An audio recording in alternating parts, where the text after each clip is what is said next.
Bienvenido a Café de Datos. Bienvenido a Café de Datos. Bienvenido a Café de Datos. Bienvenido a Café de Datos, el podcast de Datlas. Bienvenido a Café de Datos, el podcast de la empresa analítica Datlas, donde cada semana tenemos invitados e invitadas que justamente nos acompañan con diálogos muy interesantes de transformación digital y analítica de datos. En esta ocasión tengo un invitado de honor y estamos en otro set, así que estamos en la Ciudad de México. ¿Cómo estás, Juan José? ¿Qué tal? Oye, Pedro, pues muchísimo gusto y gracias por la invitación. No, gracias a ti, a todo el equipo de Datlas que nos hizo el favor de hacer esa producción, de coordinarnos y también de separar agenda, porque gracias al premio EY Entrepreneur of the Year, Emprendedor del Año, estamos aquí en la Ciudad de México. Ayer fue el evento. ¿Qué nos puedes contar de ayer? ¿Cómo te fue? Emocionadísimo. Tú también, digo, fuiste parte de este evento, pero yo creo que, como lo veníamos diciendo hace rato, este premio, este evento es un reconocimiento al trabajo que estamos haciendo. Es una palomita del esfuerzo, el camino, el propósito. No significa que todo esté resuelto, pero significa que al menos hay algo de valor de lo que estamos empezando. Me encanta cómo lo dices y me encanta también de qué manera a lo mejor podemos hacer impacto y el estar al lado de tanto titán, ¿verdad? Empresarios que vimos el día de ayer, pues ya haré un blog completamente de eso y seguramente ahorita platicaremos algunos puntos. ¿Qué te parece? No hay catástrofe. Antes de iniciar, me gustaría leer tu semblanza, Juan José. Me gustaría presentarle a la audiencia por qué estamos aquí. Y Juan José es un economista y abogado con especialidad en competencia económica y regulación. Cuenta con más de 12 años de experiencia trabajando con gobierno federal, estados, municipios y agencias de cooperación internacional en cuanto a la implementación de políticas públicas encaminadas a promover la competencia económica, la atracción de inversiones y la transformación digital. Actualmente es el director de la empresa consultora ESZ Smart Solutions, así como vicepresidente nacional de la mejora regulatoria en la Coparmex y consultor del programa de mejora regulatoria de la agencia USAID. Desde la consultora ha trabajado proyectos de transformación digital con el Banco Interamericano de Desarrollo, mejor conocido como el BID, temas de impacto regulatorio con el Instituto Federal de Telecomunicaciones IFT, así como proyectos de ventanillas únicas y digitalización de trámites en estados como Yucatán, Querétaro y Guanajuato, así como municipios de Puebla, Mérida, Querétaro principalmente. ¿Has estado entretenido? Desde la Coparmex es el responsable del programa de alerta regulatoria, iniciativa que monitorea de manera permanente la calidad sobre nuevas regulaciones federales. Además, lleva a cabo el indicador de gasto regulatorio, el cual mide el costo de trámites empresariales en las 32 entidades del país. Finalmente, con la USAID, ha realizado los primeros estudios en México sobre las barreras regulatorias a la competencia dentro de los sectores de nearshoring, además de trabajar de la mano con estados como Jalisco, Nuevo León, mi ciudad o Sonora, para implementación de agendas de simplificación y mejora regulatoria en dichos sectores. Bienvenido, Juan. Pedro, muchísimas gracias por la invitación y es un gusto estar aquí. Buenísimo. Tenemos una tradición en Café de Datos y una tradición en Café de Datos que me encantaría exponer contigo. Si te pudieras tomar un café con cualquier personaje de la historia, ¿con quién sería y qué le preguntarías? Mira, la verdad es que no sé si es el personaje más interesante, pero es un personaje que me cambió a mí y a mi empresa el rumbo de cómo estamos haciendo las cosas en los últimos años.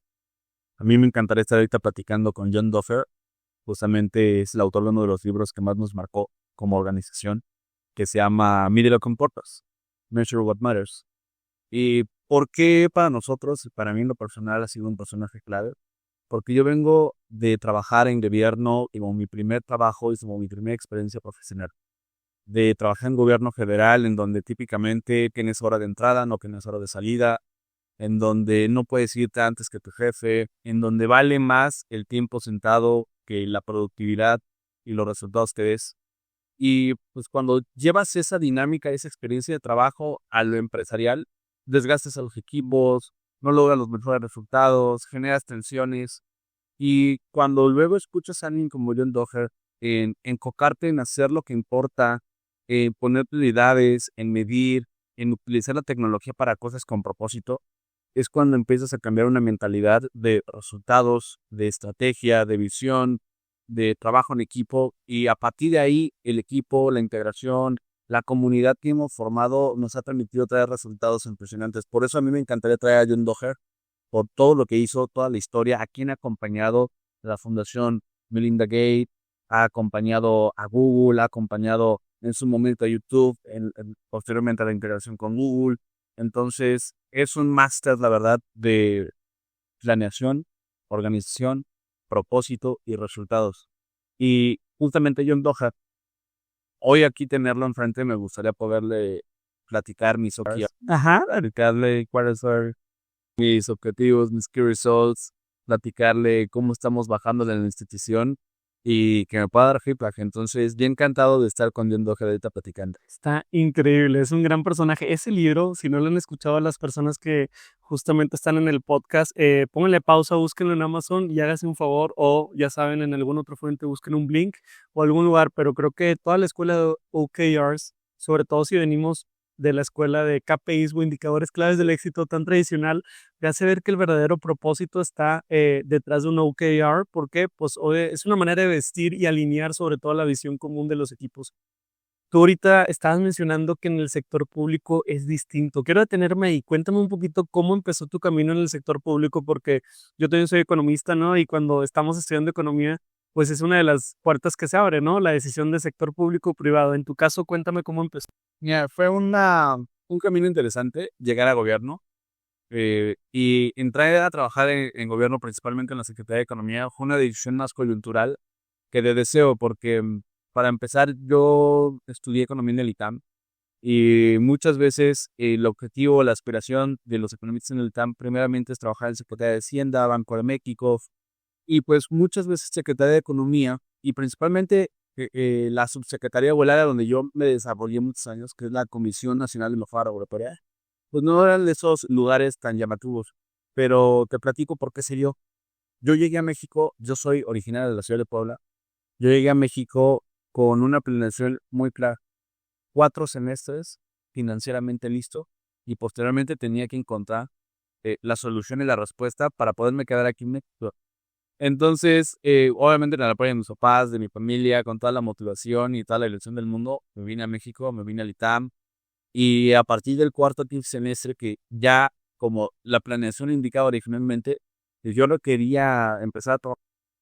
Entonces, el primer lugar en donde vi un espacio y vi una oportunidad justamente fue esta Comisión Nacional de Mejora Regulatoria, es un órgano de esfuerzo comprado. Hoy ya no existe, luego platicaremos por qué. De la Secretaría de Economía. Y aparte lo más curioso y lo más importante para mí es que ubicaba a la vuelta de la universidad. No, bueno, qué chulada. Y vivía cerca, me imagino. Y vivía cerca. Entonces tuve que organizarme para ir a la escuela, caminar al trabajo, irme a mi casa, estudiar. Entonces, pues esa fue una de las razones. Yo entré a trabajar ahí porque dije, yo necesito financiar mi carrera, yo necesito terminar lo que empecé. Entonces, el lugar que me dé la oportunidad, voy a poner todo mi tiempo y mi talento. Y sin darme cuenta, me enamoró lo que hacía, lo que hacen, y ahora eso es lo que me dedico. Mira, qué curioso. Normalmente uno empieza su carrera en un trabajo y va aprendiendo a veces habilidades. Pero si hoy haces mucho de lo que hacías en esa oficina, pues entonces las lecciones fueron valiosas. A pesar de que a lo mejor, como decías, la costumbre era distinta, el tiempo sí ya valía la pena, la cultura era algo distinta, pero seguramente te topaste con muchos proyectos que te marcaron. De lo que puedas contar, porque seguramente habrá cosas que son un poquito más discrecionales, pero cuéntanos, ¿algún proyecto que te haya marcado? Mira, quiero empezar a contarte esto más allá del proyecto, de lo que yo creo que aprendí en ese lugar y que hoy traigo a la mesa, que es clave para mi desarrollo profesional. Y como te decía, yo trabajé en la CONAMER. ¿Y haces en la CONAMER? Pues la CONAMER es un área que se encargaba de analizar los trámites, las regulaciones de la federación, de los estados y los municipios, y hacías propuestas de política pública para la simplificación. ¿Y por qué esto es importante?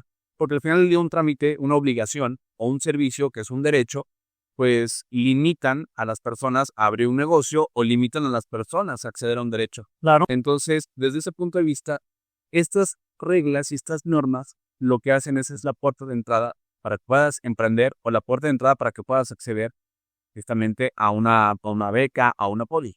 Entonces, por eso el concepto de simplificar la normativa y la regulación hace mucho sentido para que puedas permitir que mayor número de personas justamente puedan acceder, ¿no? A este tipo de elementos. Entonces, ¿qué fue lo que aprendí ahí? Y lo quiero traer a la mesa. Es un tema que requiere mucho sabiduría. Es un tema que a nadie le interesa. Es un tema que pues, realmente hay muchos incentivos para no hacer las cosas diferentes. Claro, la mejora regulatoria tiene como principio teoría del cambio, tiene como principio hacer cosas diferentes, tiene como principio la innovación, tiene como principio rehacer lo que los últimos años ha venido haciendo. Y debe ser incómodo para algunas personas. Y es incómodo para a quien le propones esa mejora y esa simplificación y esa innovación. Entonces, venir de un área en la que era pequeña, no tenía tanto presupuesto, no tenía tanto poder político y que tu obligación es ayudar a otras autoridades u otras dependencias, otros gobiernos a que hagan diferentes las cosas, pues en lugar de llegar con la espada desenvainada y olvidarlo, pues tú tenías que llegar pues, con la saliva, con el convencimiento, con la estrategia. Y yo creo que haber estado ahí tanto tiempo me ayudó a justamente vender lo que hoy en día haga. Claro, el beneficio, las ventajas, sacarle el lado positivo a un tema que pudiera ser menos llamativo que el desarrollo social, que el tema financiero, que el tema hacendario. O sea, hay otros temas más sexys, hay otros temas más llamativos. Pero justo este lugar me enseña eso, ¿no? Negociar, explicar, vender, sacarle el valor a las cosas y sacarle un lado positivo. Y por eso te decía, más allá de una experiencia, que ahorita quiero ir a eso. Claro. Lo que primero quería sacar era eso. Eso fue lo clave que yo aprendí y me trajo hoy a mi emprendimiento, hoy a mi equipo, hoy a mi empresa. El poder vender una idea, un concepto y poder enamorar a con quien estoy platicando. Sí, me encanta. Muchas veces en las oficinas nos tienen que dar ciertas iniciativas o proyectos, ¿verdad? Para poder ir haciendo un desarrollo profesional. Pero muchas veces nos quejamos de que, oye, pues me dan la responsabilidad y yo soy responsable de darle cara a eso, pero no tengo las facultades.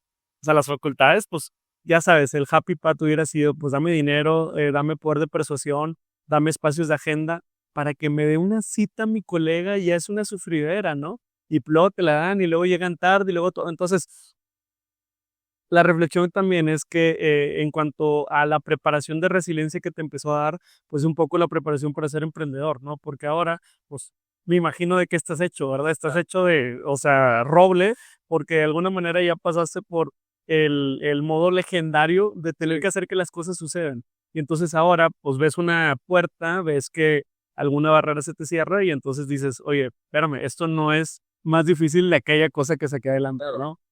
No, y que aun cuando ya estaba en gobierno y en gobierno federal, llegar a un estado, un municipio, eso no te eximía que te cerraran las puertas. Exacto. Porque al final del día es incómodo que alguien venga de afuera a decirte cómo querías hacer las cosas diferentes.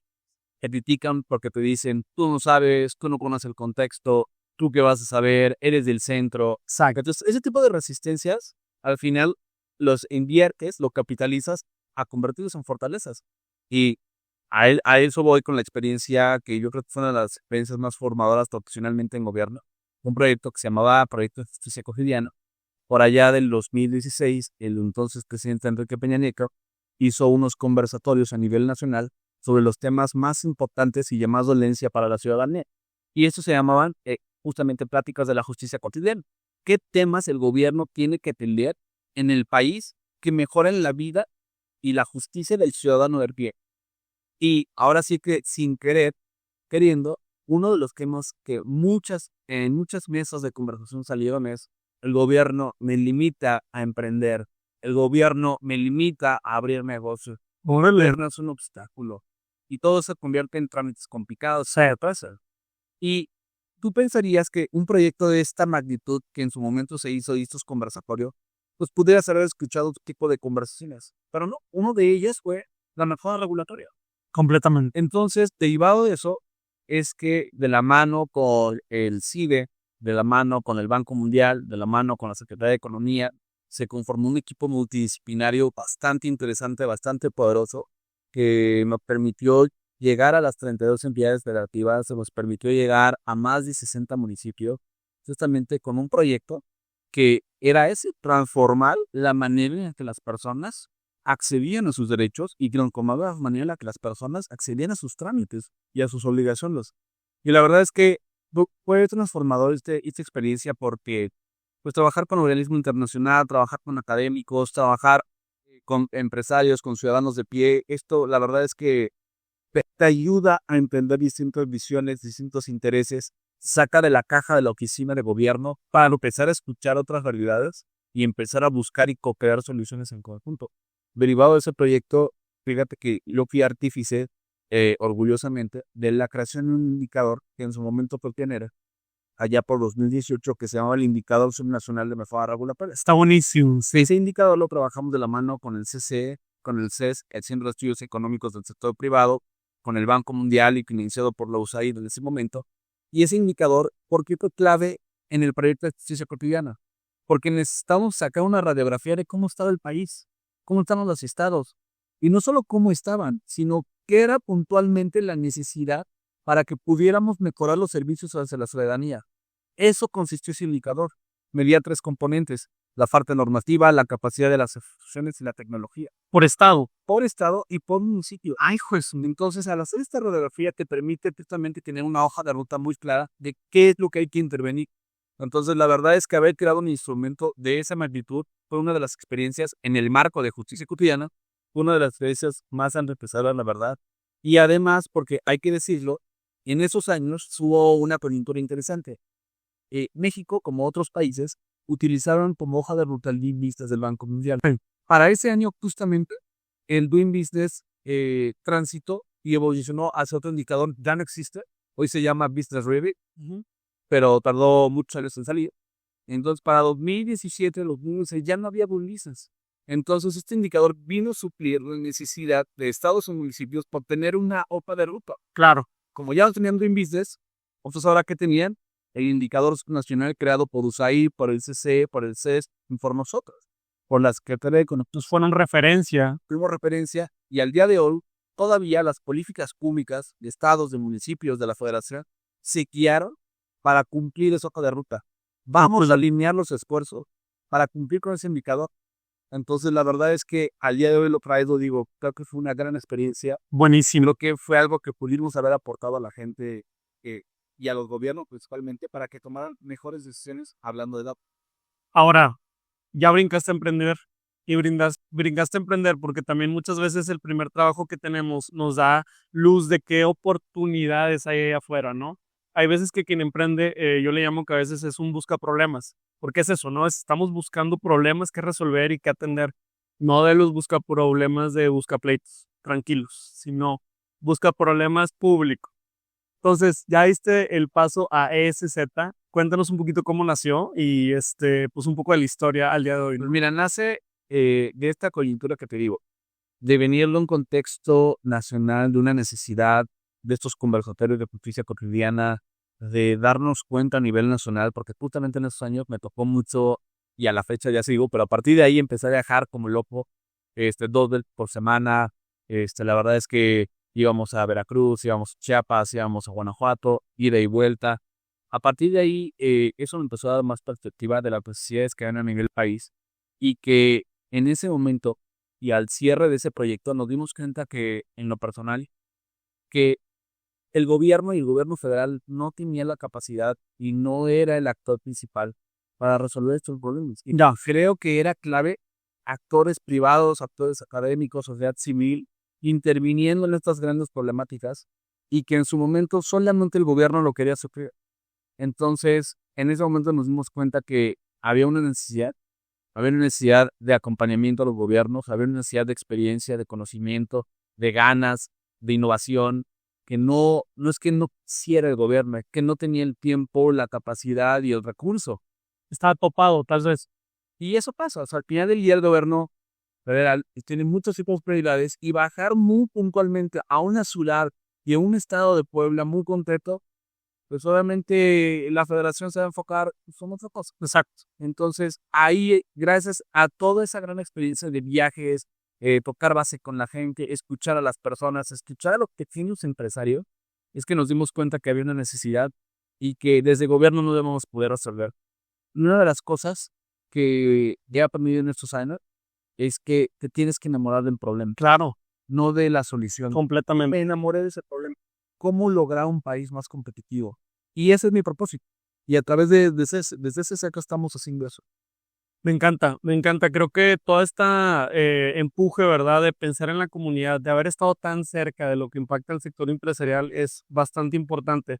Dentro de su página ustedes dicen, impulsamos ideas innovadoras que permiten el desarrollo de ciudades. Entonces, tal cual, creo que se cumple el propósito que dice transformar la gestión pública con tecnología que construye gobiernos más simples, transparentes, inclusivos y ciudades inteligentes centradas en las personas. Me encanta eso. Cuéntame, ¿cómo ves entonces el futuro de GovTech en México? ¿Crees que hay algún futuro que hoy esté mucho más armado que a lo mejor hace unos años? No, claro. O sea, yo creo que ahorita hay un inquietud y un hype bastante importante por el tema GovTech. Sin embargo, creo que es clave canalizar las intenciones, el hype y justamente canalizar y cómo hacerlo. Creo que hoy en día se tiene muy claro a nivel nacional de nuestros stakeholders, los tomadores de decisiones, es muy claro que la tecnología es clave cómo hacer gobierno, cómo acercarse a la gente. Ya no funciona el día de hoy tener una oficina, una ventanilla en donde una persona tenga que trabajar más de 4 o 5 días, o 4 o 5 horas, perdón. Eso ya no funciona. Si la verdad queremos empezar a generar bienestar, si en verdad queremos empezar a generar negocios, si en verdad queremos que la gente crezca y prospere con base en sus capacidades, su gobierno tiene que ser más delgado, más ágil, más inteligente y justamente usar la tecnología.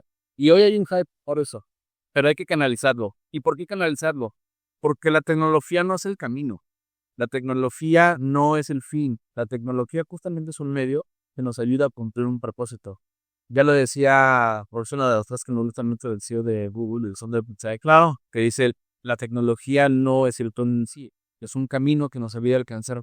Un habilitador más. Es un habilitador más.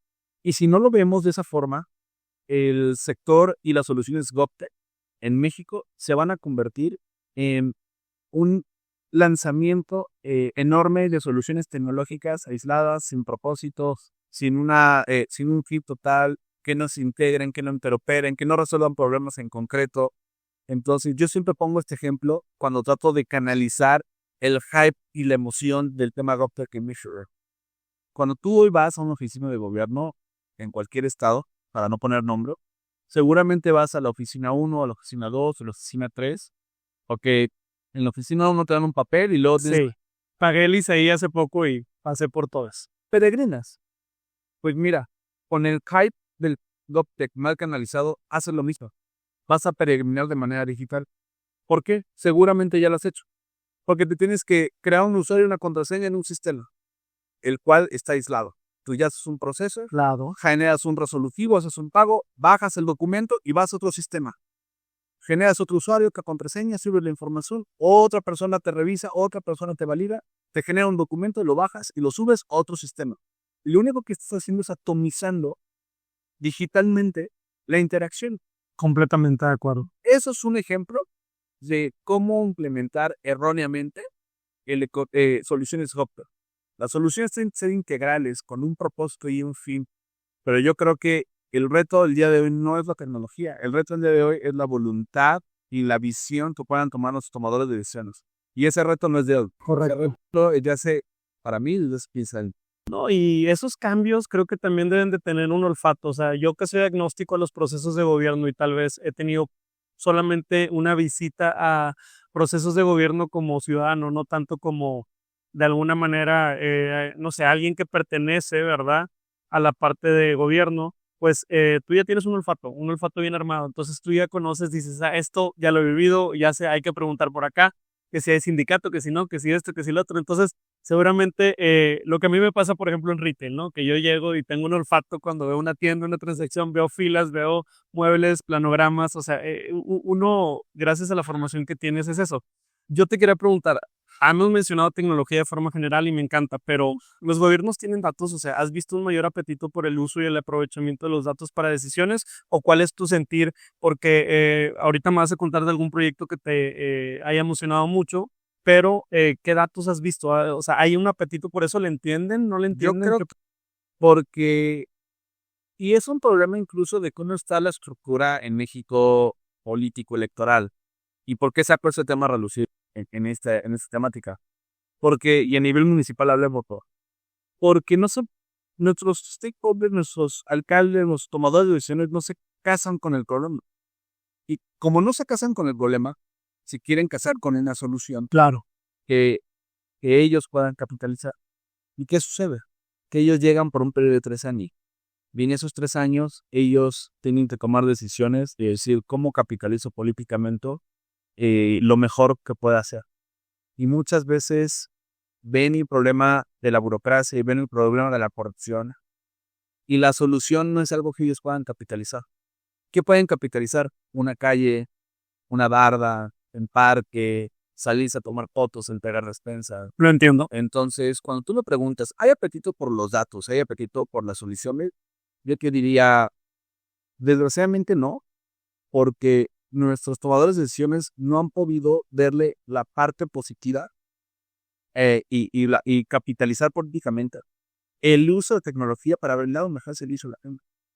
Y no solo eso, mejora las finanzas públicas, combate la corrupción, promueve la transparencia, pero nuestros tomadores de decisiones no han visto esa parte positiva y prefieren seguir tomando decisiones con base en qué acción de gobierno voy a hacer que me dé una foto. Ya. Calle en el entiendo. parque, ahí están los despensas. Hay que tomar más fotos entonces de plataformas de data de gobierno. No, creo que tienes toda la razón y hablas con conocimiento de causa. Ahora, platícame con algún proyecto, un proyecto que te haya entusiasmado, un proyecto que realmente te haya movido el plato que dices, híjole, mira, Pedro, este es un ejemplo de inicio a fin de cómo llegamos, olfateamos el apetito, vimos una oportunidad y entonces desde ESZ, pues intervenimos. Mira, como así te dije hace rato que la gran mayoría no tiene apetito por los datos, hay otros grandes personajes que sí la tienen y que tienen una claridad y una visión en la que uno puede coincidir. Por ejemplo, hace algunos años que trabajamos con el gobierno de Yucatán y nos encanta platicar ese caso porque se armó un proyecto como notista. Me encanta Yucatán, vengo de ir la semana pasada y todo bien ordenado y todo. No, la verdad, padrísimo Yucatán. Sí, ¿por qué me gustan esos proyectos? Porque son multidisciplinarios. Son con equipos de diversas organizaciones. Son personas de distintos perfiles. Se co-crean las soluciones de manera conjuntamente. Y de esa forma sacas el mayor valor y el mayor potencial de las soluciones. Justamente trabajamos con el Estado, con distintas dependencias de gobierno, con la OCDE, con nosotros, la primera ventanilla digital de inversión. Y a lo mejor sonaría como, bueno, una plataforma más. Pero ¿qué es eso? Y yo creo que esta es la potencia del proyecto. Y esto es lo que estamos buscando replicar. ¿Qué es lo que buscó la ventanilla digital de inversión? Es desvanecer todas las barreras que enfrentan las personas o emprendedores que quieren abrir un negocio, rompiendo toda la necesidad de que tenga que ser experta la gente en tramitología. Y más bien, al revés, decirte, ¿qué quieres hacer? Abrir un restaurante y a partir de ahí, guiarte paso a paso. El gobierno, el sistema, la plataforma, ¿qué necesitas hacer? Más al revés, porque tú ahorita, seguramente, si quieres construir un segundo piso en tu casa, tú a lo mejor no sabes que tienes que hacer un trámite de remodelación de obra, ¿no? Dolor de cabeza, no sé, yo espero que me multen. Y se va a pedir. Hoy sí es el enfoque de gobierno. El ciudadano tiene que saber a qué está obligado. Y el desconocimiento de la regla lo exige el confinamiento. Correcto. ¿Ok?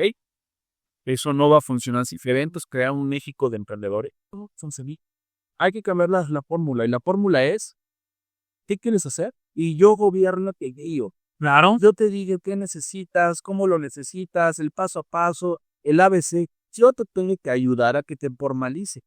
Porque a mi gobierno me conviene que en el desempleo, que pagues impuestos, que tengas permisos, que disminuyes los riesgos. A mí me conviene eso.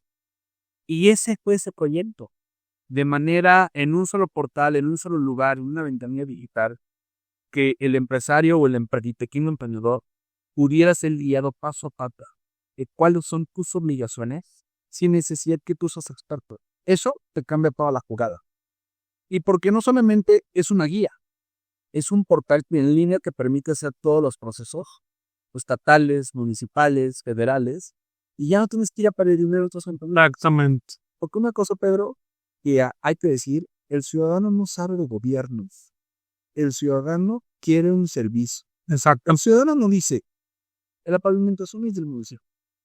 El ciudadano no dice, el trámite es del Estado. Ni idea. Se fue la luz, es de la CFE. El ciudadano dice es el gobierno. Exacto. Yo necesito una solución de gobierno. Y es por eso que este tipo de proyectos que me emocionan tanto es en donde se rompe este tipo de barreras en donde no, yo soy Estado y él es municipio. Pues no, trabajemos coordinadamente y brindemos una solución para el empresario en donde no importa si es Estado o municipio. Hay que darle sus trámites Hay que resolver. rápida y ágil, sencillo. Ya nosotros al interior nos ponemos de acuerdo, pero el ciudadano tiene que ver una sola cara. Ese tipo de proyectos son los que nos empezará. Y tener el acompañamiento de la OCB, aprender de ellos. Digo, nosotros llevamos en este sector más de 15 años, pero no dejas de aprender de otras familias y otras personas que han ido a otras locaciones, otros países, otras regiones, a traer un buen concepto problemas únicos aquí, pero lo aprendes y lo reputas. Entonces, ese es uno de los proyectos que nos emocionó mucho y que al día de hoy, desde la empresa, estamos tratando de replicar con innovación tecnológica, con mejores soluciones, aprendiendo de esa problemática, casándonos con el problema. Y al día de hoy, justamente traemos una solución muy, muy, muy poderosa que ayuda a resolver eso. Cómo hacer trámites sin tener que sepas, sin tener que tú tengas que saber. Está increíble. Sí, la verdad es que, a ver, lo poco que aprendí del tema fue cuando tuve la experiencia en retail, porque estaba muy vinculado al área de servicios. Y servicios me refiero a que cuando tú vas a una tienda, como muchos la llamamos la tienda de la esquina, si lo quieres ver así, pues digo, tienes que hacer pagos de servicios, puedes hacer pagos de servicios desde el agua, luz, gas, etcétera, pero más allá de eso hubo mucho interés por algunos gobiernos por el tema de súbele trámites, súbele prediales, súbele permisos, súbele multas, súbele lo que tú quieras, porque al final, como tú dices, o sea, hay una ventanilla única que tiene ciertos horarios y muchos gobiernos es, si no te acoplas tú a mi horario de 10 a 4 de la tarde y de lunes a viernes, que es seguramente a la hora que tú tienes también cosas que hacer, pues hazte garras y espérate por la multa. Como tú dices, eso no me exime de cumplir. Entonces ahora los portales en línea, la granularidad que hay en muchas tiendas de la esquina para poder hacer pagos de servicios, es donde yo empiezo a ver un poco de voluntades. O sea, para mí, un gobierno que no se haya montado en alguna de estas soluciones, tanto como la que ustedes armen y ofrecen, o tiendas de conveniencia o alternativas de pago, no está pensando en su ciudadano. Está pensando en cómo, o sea, está pensando con esa mentalidad análoga de proceso y está pensando sin poder revolucionar. Oye, me gustaría evolucionar la conversación a otro tema, ¿no? Porque así te brillan los ojos cuando hablas de esto, pero también te brillan los ojos porque estamos aquí porque te reconocieron como Entrepreneur of the Year, ¿verdad? Uno de los finalistas, felicidades. No, hombre, igual. Bueno, ¿Qué significa para ti este reconocimiento? Cuéntame, creo que en tus palabras suena mucho mejor que en cualquier oye, otro. no, pues muchas gracias primero por eso. Y yo creo que lo primero es un reconocimiento. Y mira, te voy a leer un mensaje que ayer yo le mandé a mi equipo y a nosotros. Es un mensaje muy sencillo, pero que es el espíritu de lo que siento en este momento. Y lo que les dije es, equipo, quiero que reflexionen, que vean todo como lo dado. No es poco, pero tampoco es tanto. Espero se hayan motivado, inspirado, emocionado. Y si no es así, entonces esto no es para ustedes. Busquen su camino. Y si sí se emocionaron como yo, es momento de seguir trabajando con inteligencia, estrategia e innovación. Necesitamos dar el salto para seguir haciendo lo que nos gusta y nos da propósito. Qué gran mensaje. Ese es el mensaje que ayer yo le explico le trasladé. Y ese es el seguimiento que tengo. Si tú y yo, que fuimos finalistas, no salimos emocionados, inspirados, con convicciones reforzadas, busquemos otra cosa. Yo creo que sí estamos en la misma línea. Yo creo que esto nos da impulso y nos da ganas de seguir transformando nuestro quehacer y de seguir innovando y de seguir luchando y de seguir aguantando, porque al final del día, creo que como tú como yo, lo que buscamos y tenemos en común es un propósito. Claro. Y ese propósito puede ser con Datlas y ese Z, o puede ser con otra cosa. Pero el propósito es el que se cuida y el que se guarda. Completamente. Qué buenas palabras. Resonó mucho en mí ayer que fue una gala, ¿verdad? Una cena y que hubo todo un evento de premiación, que mucha gente igual, muchas gracias por la convocatoria, pero dentro de los, ahora sí como speeches, ¿verdad? O discursos que mucha gente por ahí conversó, pues yo me quedo con 2 o 3 reflexiones. La primera es que reconocemos que ser emprendedores y emprendedoras es un reto en el país y un reto creo que en cualquier parte del mundo porque te muestras muy vulnerable cuando luchas contra corriente y vamos contra corriente al momento de querer ofrecerle a gobiernos soluciones tecnológicas, querer en este caso evidenciar datos y darle más transparencia a las empresas, querer democratizar esto a más personas y dices, oye, pues si hoy no funciona así, tengo que ir contra corriente y contra muchas personas que a lo mejor han estado tratando de retener ese cambio. También reflexiono del día de ayer que hay que ser valientes. Valientes, ¿por qué? Porque nos encontramos en un contexto, digo, tú al ser economista entiendes mejor que nadie la parte coyuntural, en donde cambian las leyes, cambian nuestras realidades, cambian las decisiones de otro gobierno, cambian las decisiones de otras personas y uno tiene que seguir adelante. Y para eso, como dices, no es poca cosa, pero tampoco es tanto y hay que ser valientes para poder entonces seguir avanzando al siguiente escalón y no dejarse rendir a la primera resistencia que nos ponen. Y por último, creo que también es la parte de colectividad, ¿no? Hay que trabajar en equipo y a veces el equipo puede estar en mi día a día porque tengo juntas con ellos en la semana, o a veces el equipo puede ser alguien como tú, alguien que ves en un evento, alguien que vemos una vez al año. Ese equipo apoyamos. ¿De qué sentido tiene meternos el pie? Tenemos que buscar crecer todos y buscar crecer en común. Entonces, creo que eso es lo que representa mucho este camino y como hace un momento platicábamos con Carla, que es del equipo de EY, pues es el punto de partida, ¿no? Pues, ¿qué opinas? Ahora sí, a partir de lo que nos provoca este evento es empezar y decir, bueno, ¿hacia dónde vamos a Sí, llegar? es el ¿no? punto de partida, es el momento de empezar a reflexionar, de empezar a tomar decisiones hacia dónde queremos llevar nuestros emprendimientos. Y ahorita decías algo, pero muy valioso, que es, y que creo que no solamente aplica para nosotros, todos los finalistas y toda la competición en el evento de ayer, creo que aplica para cualquier emprendedor, los retos que nos enfrenta. Los retos que puede enfrentar a lo mejor son distintos a los suyos, porque mi sector es gobierno, mi sector, aquí yo voy y me acerco, son los tipo de actores, tomadores de decisiones, pero creo que cada quien desde su emprendimiento enfrenta retos. Por ejemplo, pongo uno, el de lo que pyme, trayéndolo a lo que hago. Claro. 8 de cada 10 empresas manifiestan tener barreras y obstáculos para hacer trámite. ¿Y eso qué nos dice, Pedro?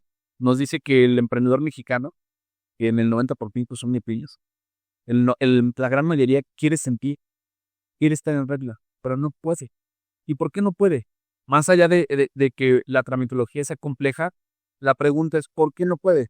Porque la información no coincide con los portales, porque le hacen dar 3 vueltas, porque lo hacen por más impresoras en la ventanilla, porque los sistemas que utilizan no funcionan, tienen que acercarse presencialmente.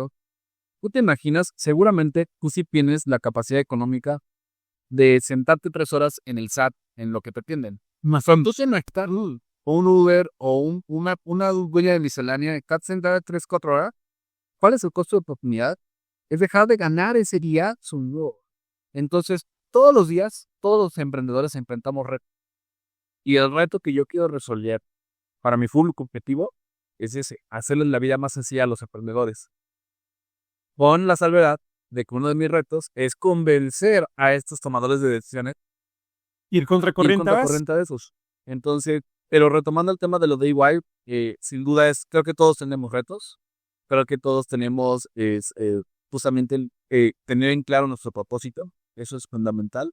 Y lo más importante del día de ayer o me quedó claro, es ver tantos actores, de tantos sectores, de tantas industrias distintas, justamente comparten esto, ¿no? La pasión, la resiliencia, el aguante, el casarse con su problema, ¿no? Y eso es una validación de lo que estamos haciendo. No sabemos si esto vaya a tener buen parto, no lo sabemos, no sabemos qué. No podemos leer el futuro. Pero lo que sí puedo saber es que mientras esté haciendo lo que estoy haciendo, lo voy a disfrutar y lo voy a hacer con muchas ganas. Qué gran frase. Vamos entonces a ir cerrando, ¿verdad? Este episodio. Me encantaría quedarnos más tiempo. Hay otras cosas que también hay que atender el día de hoy, pero justamente te agradezco mucho el tiempo y si le pudieras dar un consejo a algún emprendedor o emprendedora que nos escucha y quieras compartir adelante. Pues mira, a veces el tema de dar conceptos es complejo, sin saber los contextos. Por lo que yo diría en el ámbito más general es haz lo que te apasiona. Buenísimo. Más allá, y además de hacer lo que te apasiona, tienes que ser resiliente, tienes que ser apasionado, tienes que ser un convencido de lo que haces, realmente es tu camino. Creo que a veces este tipo de contenidos de emprendimiento y este tipo de contenidos que hacemos pudieran dar a entender que el emprendimiento lo es todo, que hacer negocio lo es todo. No es cierto. Necesitamos gente que trabaje en nuestras empresas, necesitamos gente que esté con nuestros equipos, necesitamos gente que esté en las oficinas. Emprender no es para todo y no es de fuerza emprender. Emprender requiere tener una alta capacidad de controlar y aguantar la incertidumbre, y eso no es para todos. Y no es que uno sea mejor que otro, solamente que, con eso regreso a lo que dije, encuentra tu pasión y encuentra lo que es bueno. Y si usted es bueno aguantando la presión, la incertidumbre y la falta de control, yo creo que emprender pudiera ser una buena salida. Pero si no, no pasa nada. Necesitamos de gente capaz en las empresas. Para que tú y yo estemos aquí en este evento de EY, Entrepreneur of the Year, necesitamos un equipo que nos respalde. Un equipo que esté trabajando, que esté sacando la chamba, que esté hablando con los clientes, que esté resolviendo problemas. Y que tú y yo estemos platicando. Sin ellos, No se podría, no habría posibilidad. Emprender no es para todos, pero eso no es malo, no necesariamente es malo.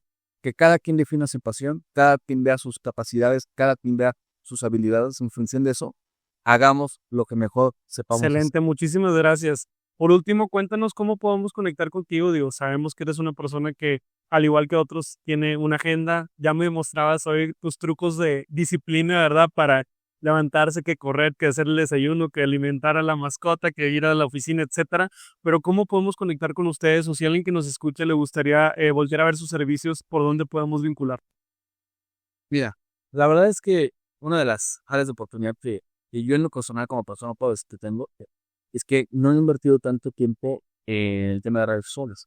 Sí me pueden encontrar en LinkedIn como Juanjo Cabrera, sí nos pueden encontrar en LinkedIn como SZ Smart Solutions. Busquen nuestra página, ahí la verdad es que ponla por ahí porque ahí dice justamente qué hacemos, los servicios de consultoría, los servicios de tecnología, las plataformas, los problemas que hemos resuelto, los clientes con quienes hemos trabajado, nuestro propósito, nuestra visión. Visiten nuestra página, está padrísima la verdad. Entonces, y es un pequeño comercial, no solamente en la industria CropTech, en la empresa estamos enfocándonos. De hecho, tenemos 4 verticales, porque estas 4 verticales están respaldadas por cada uno de los socios. Cada uno es experto en cada uno de estas industrias. Yo soy experto y yo soy quien lleva todo el CONAGOPTEC, por eso nos aportamos en este tema. Sin embargo, en la empresa llevamos temas de movilidad, planeación estratégica, de desarrollo sostenible y de BOPSET. Entonces, y la empresa se dirige a resolver problemas públicos en estas 4 industrias. Ya en otras pláticas te contaré lo que hemos hecho en materia de prevención de violencias entre las mujeres, en materia de movilidad inteligente, en materia de planeación y cumplimiento a los ODS con estados y municipios. Entonces, la verdad es que lo que nos gusta es resolver problemas, ayudar a gobiernos a que tomen mejores decisiones y justamente que esas mejores decisiones se traduzcan en políticas públicas que nos traigan bienestar.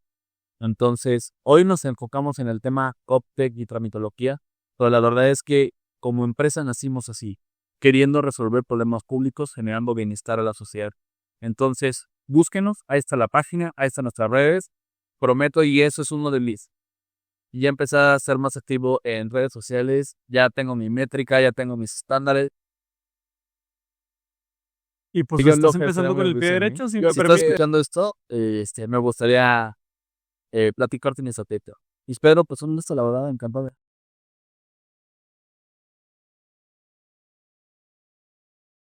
Gracias por darte el tiempo y recuerden suscribirse, recuerden seguir en redes a SZ, también a Atlas y que todo el tema de gobierno, tecnología, GovTech y los datos van mejor con café. A la próxima.